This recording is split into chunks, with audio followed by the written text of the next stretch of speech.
না, যদি জিনিসটা শান্ত হয়ে যায় তাহলে আর কারফিউর কোনো প্রয়োজন নাই, কোনো জরুরি অবস্থার প্রয়োজন নাই, কোনো কারফিউর প্রয়োজন নাই, কোনো গোলাগুলির প্রয়োজন নাই। আমি আদেশ দিয়ে দিয়েছি সেনাবাহিনী কোনো গোলাগুলি করবে না, পুলিশ কোনো গোলাগুলি করবে না। আমি আশা করছি যে আমার এই বক্তব্যের পরে পরিস্থিতি উন্নতি হবে, আমরা একটা সুন্দর পরিবেশের দিকে যাচ্ছি।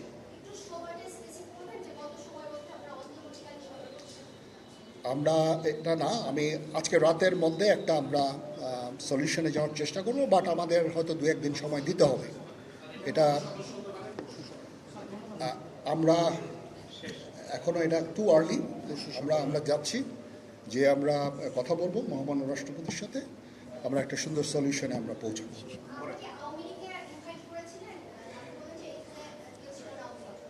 পরিস্থিতি ছিল খুব কম, সময় খুব কম ছিল। আমি যাদেরকে পেয়েছি অনেককেই আমি বলেছি, সবাই হতেন, বাট প্রধান রাজনৈতিক দলের সমস্ত নেতৃস্থানীয় নেতৃবৃন্দরা এখানে ছিলেন, তাদের সাথে আমি কথা বলেছি এবং ওনারা সবাই আমাদের এই প্রস্তাবে, এই যে আমরা যে আলোচনা করছি, সবাই এটাতে রাজি হয়েছেন। এখানে মমিনুল হক সাহেব ছিলেন, এখানে জামাতের আমির ছিলেন, জুনায়েদ সাকি উনি ছিলেন, তারপরে ডক্টর আসিফ নজরুল ছিলেন। আমরা সবাই মিলে এবং সবাই আমরা এটাতে একমত পোষণ করেছি। এখন ছাত্রদের কাজ হচ্ছে যে শান্ত হওয়া এবং আমাদেরকে সাহায্য করা। আমি তো বলছি এতক্ষণ আমার এই বক্তব্যের ছাত্রদের প্রতিনিধি বলতে আমি এখন ওনাদের কাউকে পাইনি। আমি ডক্টর আসিফ নজরুলকে রিকোয়েস্ট করেছি, যেহেতু ওনাকে ছাত্ররা শ্রদ্ধা করেন এবং উনিও একটা সুন্দর একটা ভিডিও মেসেজ উনি দিয়েছেন ছাত্রদের জন্য।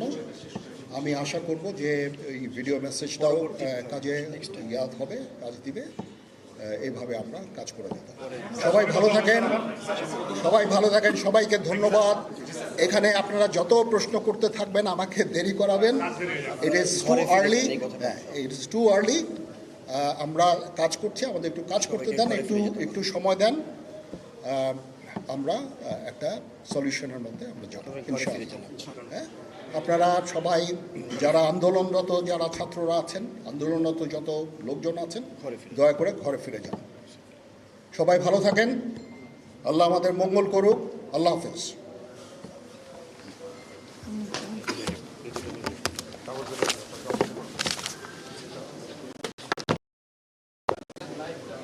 একটা